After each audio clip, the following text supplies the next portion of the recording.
Hello students, आज हम द्विघाती समीकरण जो टॉपिक है उसके इस प्रकार के क्वेश्चन लेंगे।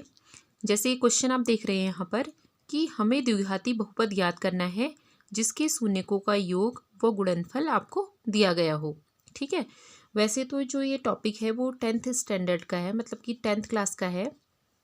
ये क्वेश्चन भी 10th क्लास का है, लेकिन ये जो है प्रतियोगी परीक्षाओं में भी काफ़ी पूछा जाता है और विशेषकर 10th में इसका एक जो है ये टॉपिक है।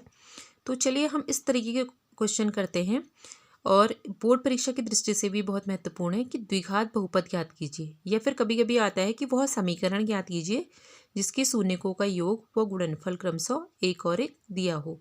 अब आपको ये दे रखा है कि शून्यकों का योग दिया है और गुणनफल दिया है, तो यहाँ पर आपको क्या करना है कि आपको एक सूत्र याद करना है। ठीक है, और वो सूत्र है द्विघात बहुपद बराबर x की घात 2 माइनस अल्फ़ा प्लस बीटा।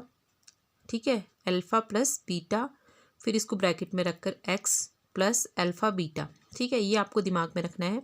यहाँ पे माइनस लेना है और यहाँ पर प्लस लेना है। ठीक है, और अल्फ़ा प्लस बीटा जो है, जहाँ पर अल्फ़ा और बीटा हमने क्या ले लिए हैं, द्विघात बहुपद के शून्यक। इससे पहले वाली वीडियो में मैंने आपको द्विघात बहुपद सॉल्व करना बताया था, तो उसमें मैंने बताया था कि अगर x की घात 2 है तो इसमें x के 2 मान निकलेंगे, यानी कि पहले वाले मान को हम अल्फ़ा मान लेते हैं और दूसरे वाले मान को हम x के बीटा मान लेते हैं। यानी कि पहला जो शून्यक है वो अल्फ़ा हो गया और दूसरा शून्यक क्या हो गया, बीटा। तो इन दोनों के योग को हम लिख सकते हैं अल्फ़ा प्लस बीटा।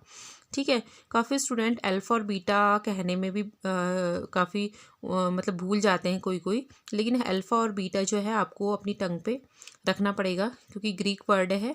तो इसको बी की तरह बनाएंगे और एक पूंछ बना देंगे बी की, और इसको एल की तरह थोड़ा झुका कर बनाएंगे, इसको हम अल्फ़ा बोलते हैं। ठीक है, ये एक ग्रीक चिन्ह है गणित के।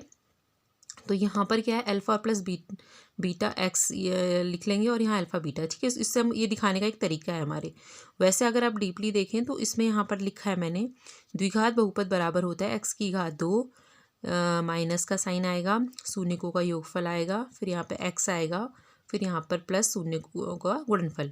लेकिन अगर हमें ये फटाफट सॉल्व करना है, 1 नंबर का आता है, तो यहाँ पर हमको सीधे ये सूत्र लगा देना है, और जहाँ आपको पता है कि अल्फ़ा और बीटा क्या है, शून्यक है। अब यहाँ पर देखो शून्यकों का योग मतलब जोड़ करके दे रखा है उन्होंने कि 1 है, तो इस अल्फ़ा और बीटा का मान कितना दे रखा है, जोड़ करके अल्फ़ा प्लस बीटा का 1, और द्विघाती बहुपद के शून्यकों का गुणनफल भी कितना दे रखा है, 1, अल्फ़ा गुणा बीटा। यहाँ पे कोई साइन नहीं है, इसका मतलब अल्फ़ा गुणा बीटा है। ठीक है, तो यहाँ पर आप सीधे मान रख लीजिए। ठीक है, आपने इस सूत्र में सीधे मान रख देना है। अल्फ़ा प्लस बीटा की जगह पर 1 रख देना है, जैसे मैंने यहाँ रखा है, और अल्फ़ा और बीटा की जगह क्या रख देना है, 1। ठीक है, अब 1x को हम 1x नहीं लिखते हैं, इसको सिर्फ x लिखेंगे और प्लस 1। तो फाइनली हमारा आंसर क्या आ गया, x की घात 2 माइनस x प्लस 1। ठीक है, इस तरीके से इन सवालों को हम हल करेंगे जिसमें गुणनफल और योगफल आपको दिया गया होगा। अब इसी तरीके के और प्रश्न भी हैं, मैं अगली वीडियो में आपको बताती हूँ।